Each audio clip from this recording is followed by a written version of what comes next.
Hi everyone, আসসালামু আলাইকুম। কী অবস্থা, সবাই কেমন আছেন? আমি মাগুরা লেজার সেন্টার থেকে মিষ্টিমণি বলছিলাম। কেমন আছেন আপনারা সবাই?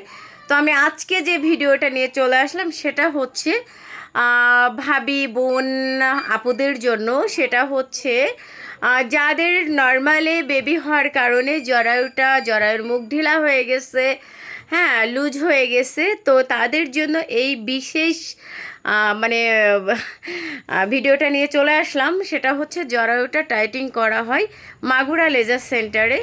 তো যারা যারা এই প্রবলেমটা ফেস করছেন তারা তারা দ্রুত আমার সাথে যোগাযোগ করতে পারেন মাগুরা লেজার সেন্টারে।